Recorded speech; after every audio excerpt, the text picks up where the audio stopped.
Yay! Wow. Well, Take it away. aloha everyone. So thank you for that. My name is Lehuauakea. Some of you might know me from the Hāloa. I'm in Papa Lehuauakea Mamo. Some of you might not know me at all. But I live here in Portland, and all my family, like Lei said, is from the Big Island, so that's where they're at now. And while I've been here in Oregon, I graduated from art school a couple years ago, and my focus when I was in art school was it turned into being ʻOhe Kāpala and like my tradition and my connection to Hawaiian culture being so far away from Hawaii, like in Oregon. And so I wanted to be connected and dig deeper into my roots because I didn't really have access to that here so much. So I wanted to find more. And so that started my journey with ʻOhe Kāpala and kapa. And so today I heard that you guys are going to be, or you guys are making your own ʻOhe Kāpala with your own stories and your own mo'olelo.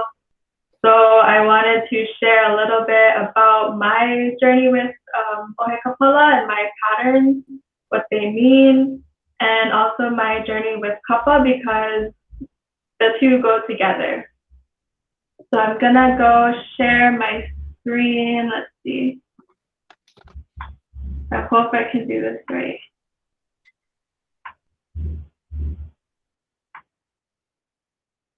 Okay. Can everyone see? Yes, we can see it. Oh, it was going through. Now we can see your face. Oh, is it good now? No, we can only still see. You gotta make sure you click the window.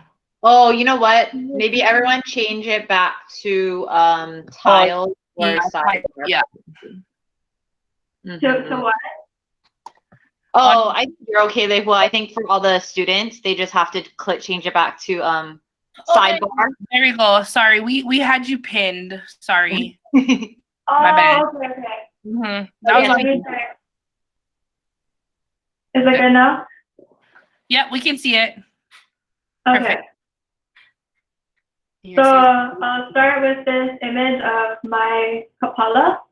These are, as you guys probably already know, the stamps and the tools that are used to make different patterns on the kapa.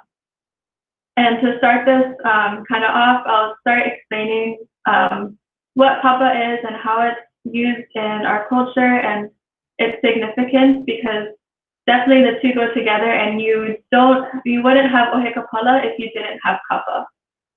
So kapa is a bark cloth made from the paper mulberry tree, or voke, and it's related to the mulberry tree actually. And this bark cloth is known throughout all parts of Polynesia and even Indonesia and other parts of Asia. But it is said that the finest kapa all came from Hawaii. And so in this picture here, you can see the fine detailing of all the ʻOhe Kāpala, all the printing, all the different patternings. And actually, it looks like many different patterns, but they're only using about 2 or 3 different kapala here, just in different ways. So keep that in mind when you're designing your kapala, but more on that later. And so kapa is used in so many different applications in Hawaiian culture and everyday life. Traditionally, every family had kapa in their houses, and every every woman learned how to make kapa from a young age into adulthood and onwards. And so here you can see a dancer from a few years ago, and she's dancing at Merry Monarch, and her entire halau had made all of their costumes out of kapa that year to honor the traditions and like re-envision what normally would have been every day. So everyone was wearing clothing made from kapa. The women gave birth to their babies in kapa, and the bones, the iwi, when you died, were wrapped in kapa and then buried. So you lived your whole life from birth to death wrapped in this cloth. So it was very special, and it was very ingrained into the Hawaiian lifestyle. And so several months ago, back in November of 2019, I got to make kapa for the first time. And this is me harvesting vauke. So this is this big tree here, this tall tree is vauke, and that's the tree that we use the bark to make the cloth. And I'll walk you through the process of that too a little bit. So here I'm peeling off the outer bark of the tree, and the inside bit, the light part, the stick, that part we don't use to make the kapa. Really what we want is that part that you see me pulling away there. And so after you process it out and scrape the outer stuff off and clean it up really nice, you get this raw kind of pulpy material, and you beat it out with a heavy beater called an ʻEkahi, and it spreads the fibers apart while making it stronger. And there's a very specific way of folding it in half and beating it out and doing it very methodically so that the fabric becomes as even and smooth and strong as possible. And so hopefully that works. Can you guys hear it?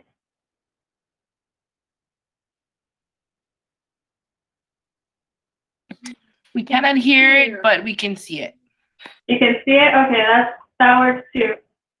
So this is a piece of kapa that I was making a few weeks ago, and you can see how the beater acts to beat the material together while felting it together, and it's leaving these little patterns on the surface of the kapa. And these patterns will go hand in hand with the meanings of your kapala as well. So all of these steps in the process have a lot of history behind them, a lot of meaning, and a lot of mo'olelo that add on to the ultimate meaning of the piece in the end. And so that's the sheet of kapa that I made from start to finish that same day that you saw me in the picture with me cutting down the piece of vauke. This cloth was made that same day. And after you get a cloth like this, the final step after all that process is to decorate it. And so that's when the ʻOhe Kāpala comes in. And when you have ʻOhe Kāpala, usually you'll use more than one to tell a story. And so every piece of kapa that is decorated with kapala, it's pretty, yes, but it also tells a story, and a lot of the meaning is hidden. It's called kauna. So we have to unravel all the layers in the shapes of our patterns to understand the piece of the kapa itself and the mo'olelo, the kapa maker who made it. It all goes into the meaning of your piece.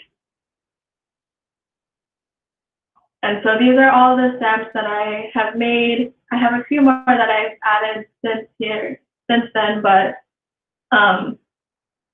they all have different representations. Some of them represent different elements in the Hawaiian universe, like stars or ocean waves or like a river.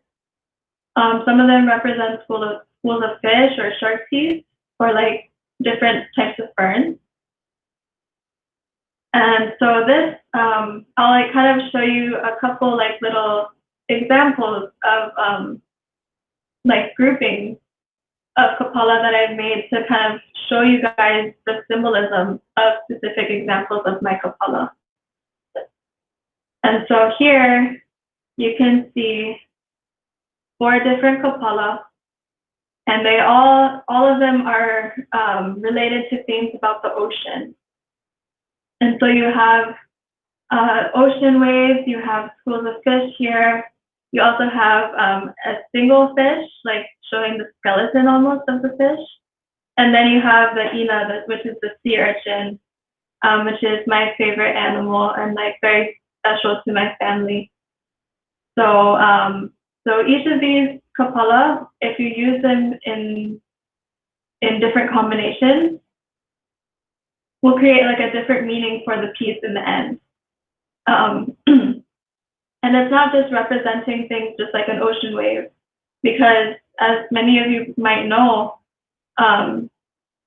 different elements or animals or plants in our world on Earth are representative of our akua, or the kino lau, the earthly forms that our gods take here on Earth. So, for example, Hina, she's the goddess of the moon, but she also is related to the tides and certain plants on land. And because of that, she rules corals and other spiny creatures in the coral reef. And so when we think about these things, like we take into account the mo'olelo from our culture, like tradition. We also take into account our personal experiences, like, you know, the sea urchin is my favorite animal. So when we're putting together Kāpala and designing Kāpala or designing a piece of kapa, we're thinking about not only our connection to our past, but our connection to our community and our community's stories, and how we can not only honor those stories, but add to them going forward. And so these are the kind of representations of the 4 stamps that I just described here.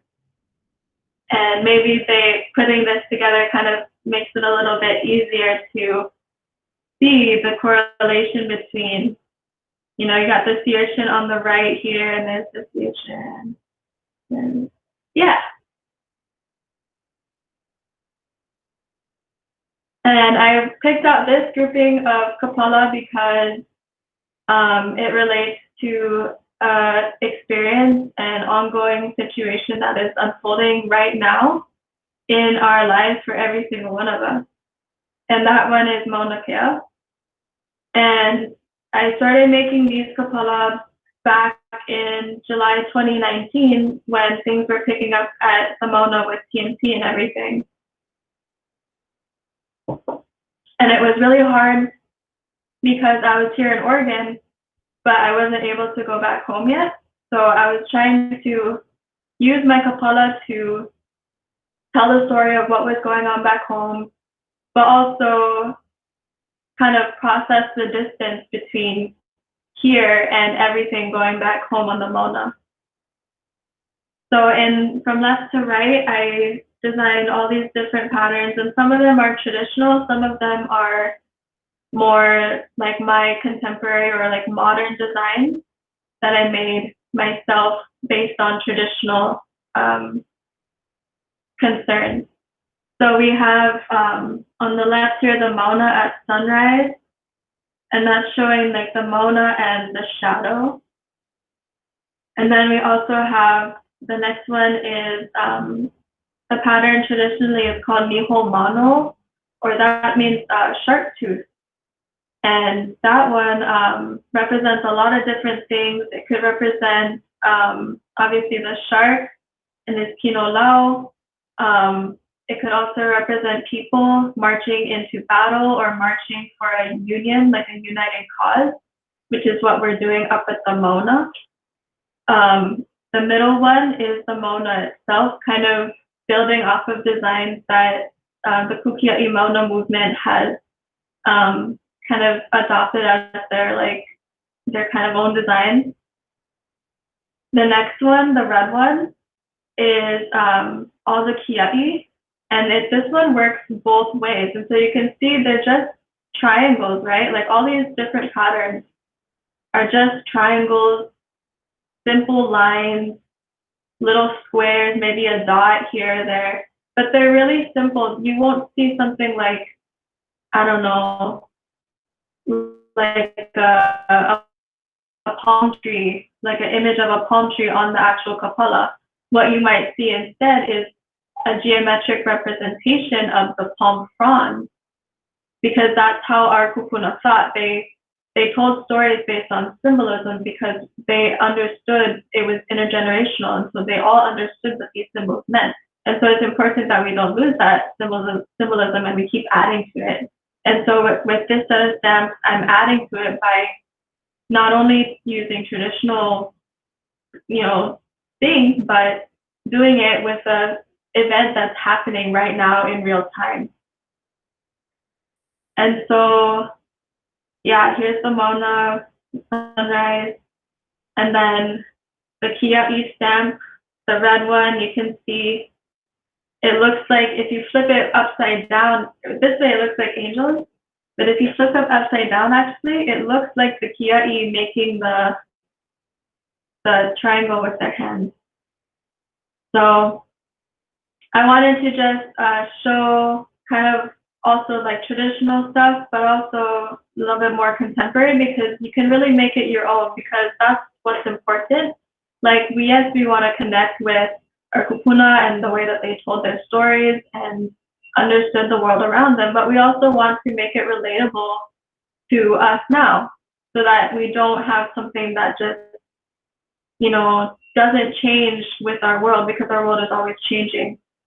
So as Native Hawaiians, as Indigenous people, we have to change with it. And so you can see I'm using traditional concerns, but I'm also using it in a more modern sense with mahina, and like you wouldn't see traditionally the moon like this, shown like that. So it's important to have fun with things and to play around and to figure out what works for you, and to use your kapala in different ways. Because one stamp can have many different meanings and iterations if you use it, if you put them together differently. So on that note, I wanted to show you guys some of my kapala, like in person, virtual kind. Okay, am I back? Yeah, we see you. So it's like show and tell. So I have some of my kapalas here to show you guys. And this one is the School of Fish. And I wanted to show you guys in person because, like Ku'ulei was saying, they're not that big, because you're printing tiny patterns and you don't want, if you think about it practically, you don't want the ink to get everywhere, yeah? The paint to get everywhere. So you can see the patterns are very fine, very small. And as you get better at carving, you can go smaller, but they really don't have to be that big to begin with. Here's some waka, some eyes. This one's one of the bigger ones.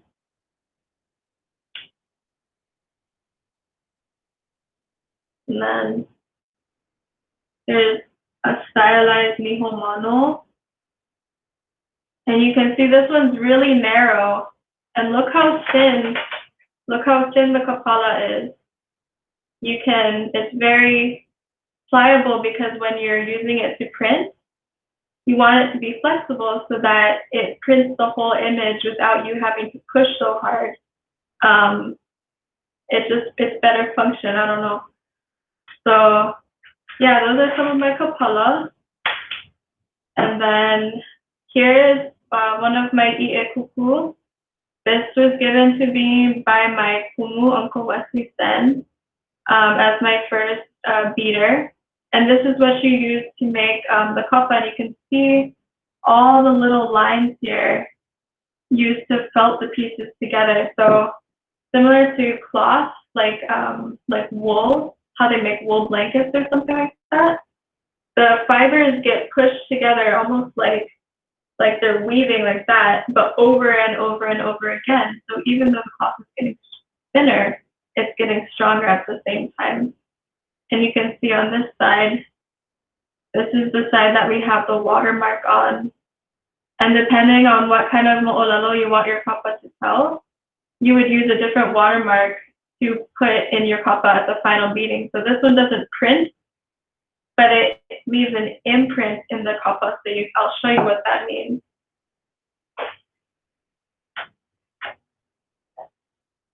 And if you can see it, it might be hard to tell, but you might be able to see like a little bit of patterning on this piece with triangles, like rows of triangles kind. And that's another layer of meaning to your kapa. Here's a few other pieces. One here. These ones are ones that I have to beat out more, so they're still pretty thick. That's why they're still really small. But I also have this piece here.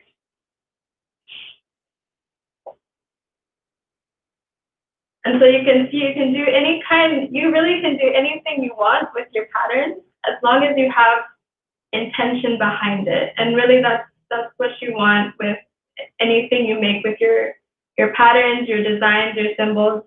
As long as it means something and you're putting intention into it, you know that the product is going to be pono. And it doesn't have to be perfect on the first try either. And just for fun, I brought a piece of kapa that I made back home in November. And you can see just how big it is. And it's just like cloth.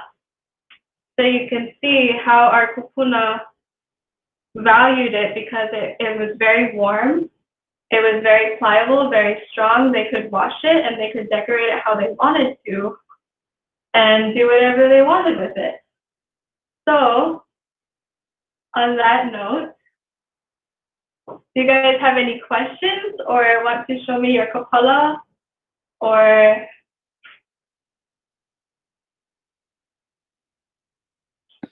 Don't be shy.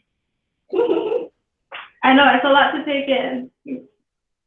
Okay, why don't we have everybody change your layout back to tile so that we can see everybody. And then, yeah, if you guys want to share your designs then today, well, actually, because we said Auntie Lehu is going to give you feedback, but who better than Auntie Lehu to give you guys some feedback on what you guys already have? Yep. Mm-hmm. Who wants to go first? You guys anybody have questions first? Oh, Augie, you have a question? Go ahead, Augie. Or Cordelia, who has the question? Why? I saw you guys raise your hand. Go ahead. You guys can ask. Go ahead.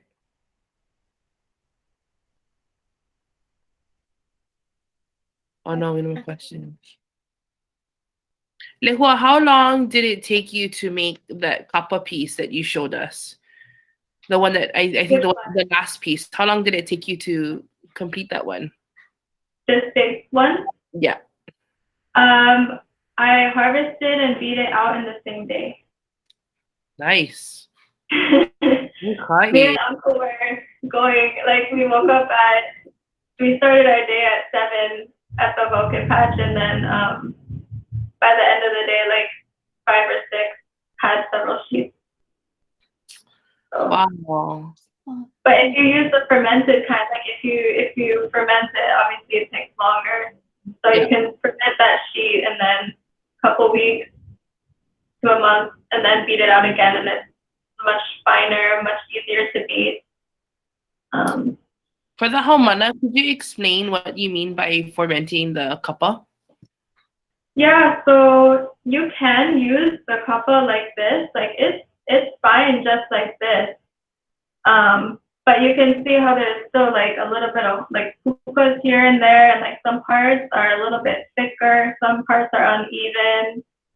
And so if you wanted to, and if you had the time, if you didn't need clothes like right now, you could ferment it. And that means what I do is I put it in a big bucket, sealed completely with my kapa sheets, covered completely in water. And I leave that sealed for a couple weeks to a month, depending on how warm the weather is. And then after that time period, you take it out, you rinse it, and it's gonna smell funny kind because like it's fermenting, yeah. So it has like a smell, but I love that smell now. So, you know, you'll know when it's ready because it'll smell. And you rinse it, and the fibers are much easier to beat. They're like softer. They're almost like tastier, if that makes sense.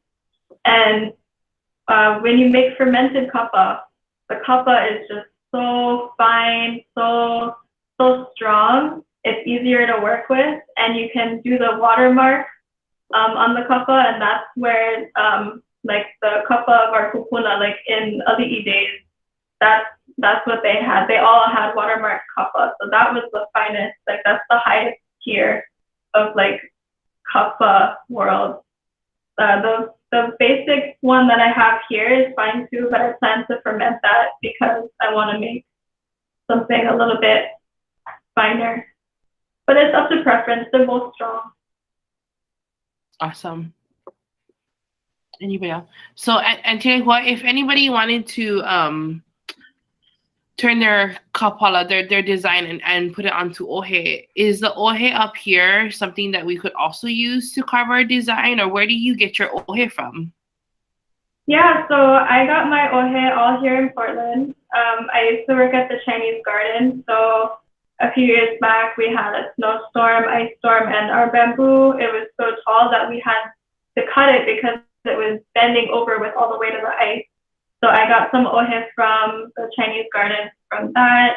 I also have some ʻOhe from some of my mentors here in Portland who have big ʻOhe in their yards. But yeah, ʻOhe here is fine. Gets like ʻOhe that's about, I don't know how big, like 1.5 inches at most in diameter. Can go a little bit bigger, but the bigger you go, the harder it is to split. Because the joints get stronger and stronger and stronger. So yeah, it would stick to less than like 2 inches in diameter. Awesome. And Lehuauakea, about how long would you say it takes to like carve the ʻOhe? So like to carve the design. And I know it's different depending, but yeah, I mean it depends on the pattern, like the complexity, but generally speaking, it all depends on like your comfortability with the knife and like your skill. Because at one point it took me 5 or 6 days to carve one. Now I can carve one in an afternoon. But again, it just, you know, depends on how much detail you're putting in, how tiny it has to be, because if you're working really tiny, you can't work fast because ʻOhe likes to splinter. So if you work too fast, you could take a whole chunk out of your thing. So be careful, you guys. I don't want to like, oh, that'd be so sad.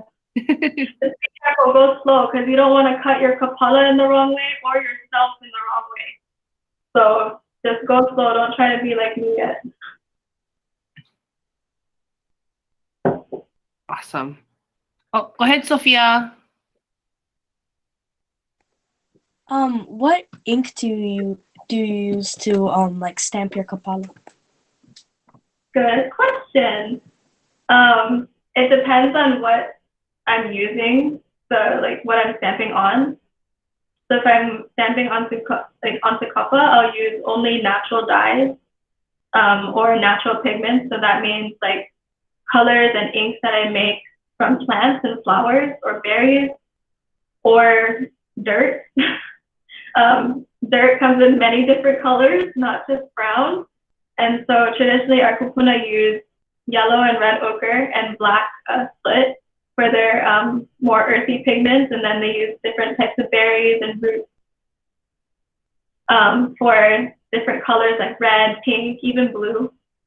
Otherwise, if I'm printing on like fabric, I'll use fabric paint, or if I'm printing on paper, I might use like a water-based acrylic, but make sure you wash it really well because you don't want it to get all stuck in the fibers of your ʻOhe.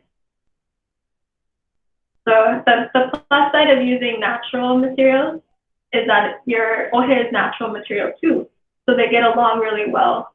So it's not gonna clog up your stamp. It's not gonna cause it to wear down. So if you can, try to use natural as much as possible. And how do you make ink out of berries?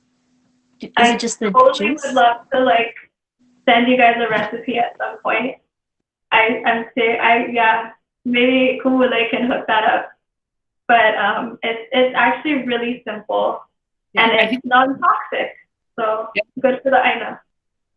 We could probably look into that and see, because yeah, it's actually pretty simple to make. Yeah, actually, 1 second, I'll show you guys some that I just made.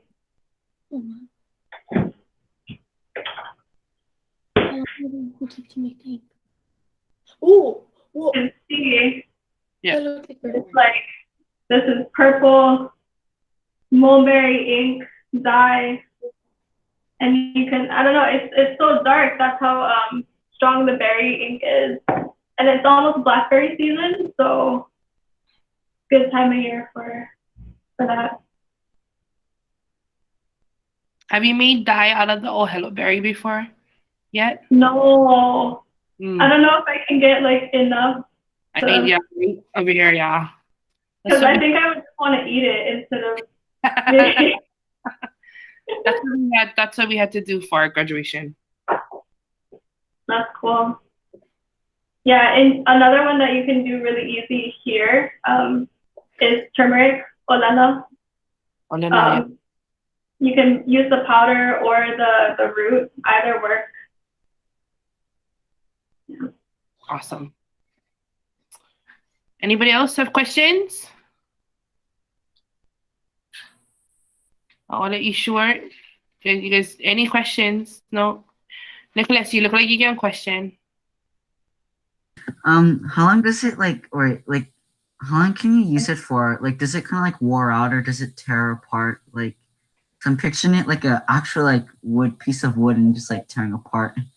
Is it also kind of fragile or? I mean, a little bit, because it is a natural material. It's not like metal or something, but it depends on how good you take care of it. Again, what materials you're using to stamp with. I recommend that whenever you do stamp, put a couple layers of like canvas or something to cushion your whatever your material is, so you're not pressing the fiber or your ʻOhe Kāpala like straight into the table. But they do last a long time if you take care of them. Okay. I've had mine for years, so. Thank you. Yeah. Go ahead, Sophia. How do you take care of your kappa My kappa? to make it last long? To make it last, yeah, so you don't want to keep it in a place that's really moist or like humid, because mildew can grow on it. You don't want to keep it in a place with like direct sunlight, especially if it has natural dyes, because that can fade the colors. But usually just to store the pieces, I'll wrap them up in rolls, kind of like fabric almost, or I'll just stack the sheets in a safe place, like under my bed or something, so they're out of the way. Yeah, real simple. It's almost just like storing clothes. Yeah.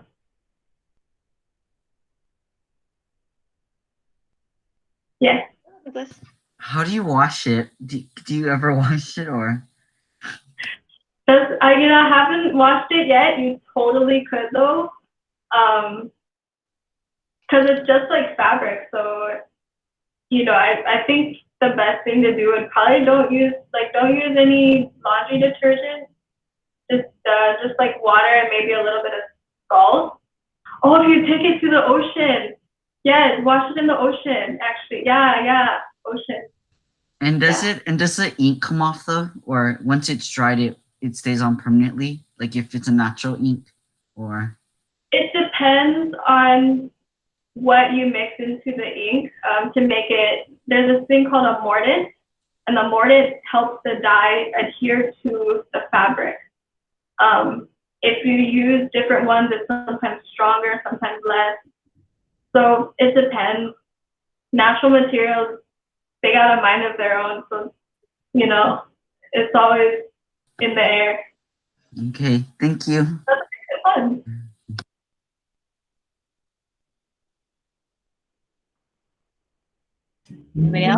Anybody else? No? Does anybody want to? Go ahead, Sophia. Is there like an alternative for Vauke? Like, is there any other kind of bark you could use, like that's more in Oregon? Yeah, so they use many different kinds of things to make the bark cloth. One of the things that we can use here in Oregon that actually grows probably in one of your neighborhoods is the mulberry tree. And this is the cousin of the paper mulberry plant. So it's not going to be the same kind of lovely long fibers, but you can still use the fibers, like the branches of this tree, and make sheets with it. I've seen it done, and they actually do something very similar in Indonesia, where they hammer out little sheets of like a cousin of the Vauke. So in Hungary, the Vauke tree grows almost as big as a banyan tree. And they call it Vauke too in Hungary, and it's like the trunk is like, it's huge. And so what they do is they like make a little curtain with the outside bark, and they peel layers on the inside, and then they cover the outside bark again, and they just leave the tree, and when they need more they go back. It's like it's super awesome. I never knew that until I looked it up this week. I had no idea. Wow, I never knew that either. In Hungary, yeah, it's like it's similar. Even the leaves look super similar to the Vauke. Yeah, because I know there's plenty cousins of it, but wow, that's like so big. That's crazy. Humongous. Because like when I saw it, and I was like, no, I had to rewind it back, and I was like, no, that's not what they're saying. And I was like, oh, that's what they're saying. Yeah. Wow. Yeah, it's super cool. Wow. Okay, who would like to share their ʻOhe design? We have them also if you guys want us to share them for you. Yeah. We can easily just alphabetical order call them. I can put it in a jar and just put a name out. Where's you guys' designs? Mine. Here, you know what? We'll just start with this house since they're sitting right next to me. You're so willing, they offered.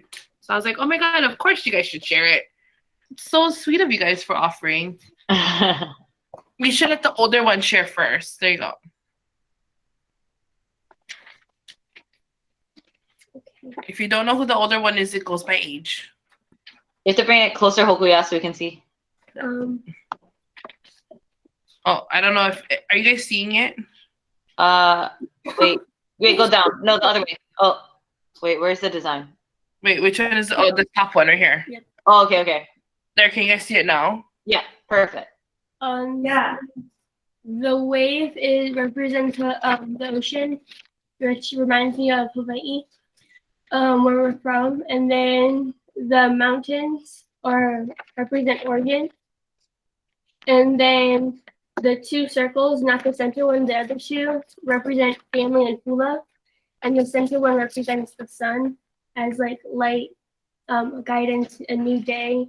And it's also a star. And then I also did the four mountains also represent my aunties, Auntie Lay, Auntie Natalie, Auntie Solar, and Grandma. And then the middle circle also represents my brothers. Yeah. Did you guys hear that? Yes. Oh, okay. Yeah. Thank you. Good job. Very good. Very good. I like it.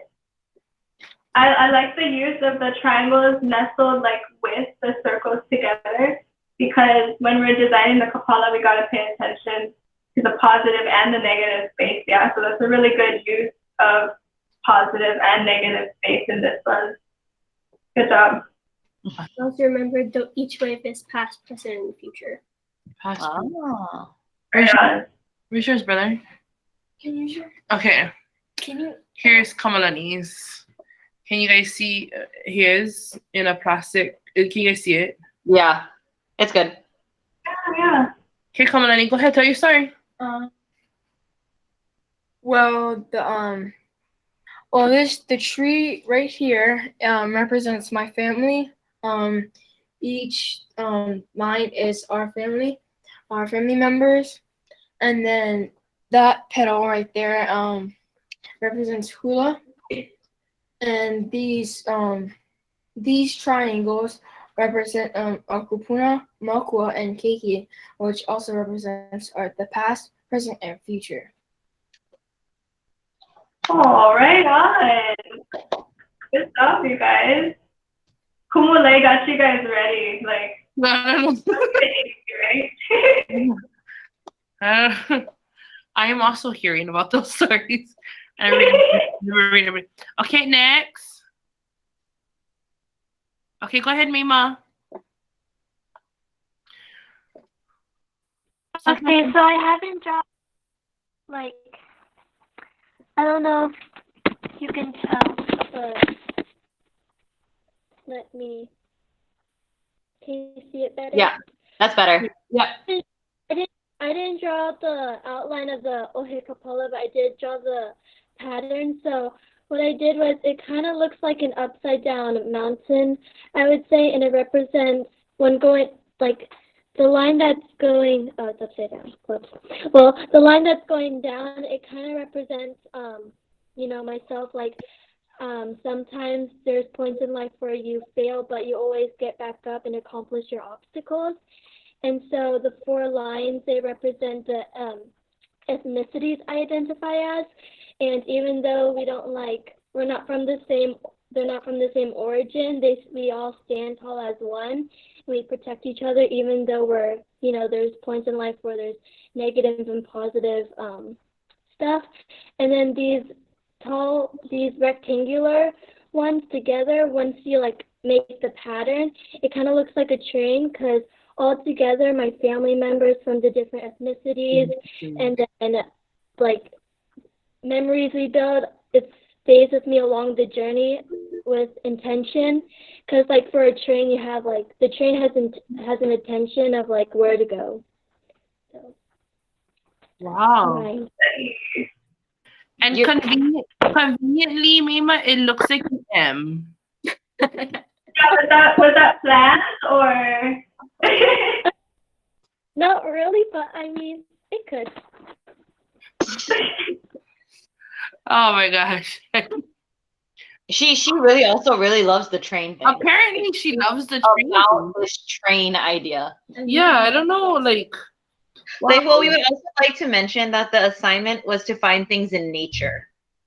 So I don't know where the train came from nature, but the train travels through nature, Auntie Steffi. Yeah, I think that was where that came from. And it can carry stuff from nature. Yeah. Totally. Thank you. Thank you. Anybody else want to share? No, not yet. Why you guys? Is it because you designed that ready yet, or you're afraid to share? We have we're sharing on Friday also. Yeah, so. we're gonna share tomorrow, so it's fine. Wait, so do I just share? Yeah, Lehua, if you want to, you can join us tomorrow too. They're supposed to all tell us their story and their mo'olelo of their Oh, no, 1:30. Sorry, 1:30. 1:30. Oh, I won't be home. Oh, but we will look forward to seeing all what happens. Yes. What are you guys gonna be printing on? We're trying to figure that out right now, but we're hoping it's going to be their Hāloa shirt. Oh, cool. Yeah, so that we get that out to them. Just because it's virtual, so they're not going to make an ʻOhe Kāpala. They're going to make a Kāpala because I'm afraid of them. You know, X-Acto knife, bamboo, by themselves, teenagers. Like, I feel like things could happen. Yeah. Supervision. Yeah. So it's gonna be more like last year when we did ours before, we did it on potatoes because we couldn't get that much bamboo. Yeah. So we got those, and then so we'll see. We're trying to figure out how they're gonna. We want their design to kind of roll with them through the next 6 weeks for Hāloa. So. Kina, did you say you wanted to share, Kina? Yeah. Yes. Okay, go ahead. This is my ʻOhe Kāpala. Oh wow. Wait. And what's the So the 4 lines that make like this are represented as my 4 family members, and the 2 lines on each side represent the 2 generations in my household, which is the present, my makua, and the future, the keiki. And The triangle can also represent the coconut tree leaf. I drew a little picture. Wow. And the Imperium lines. And then the circle in the center represents the bud of the sampiguito or pikake, because that's the national flower of the Philippines, and also represents the coconut, which is from yesterday. Aw.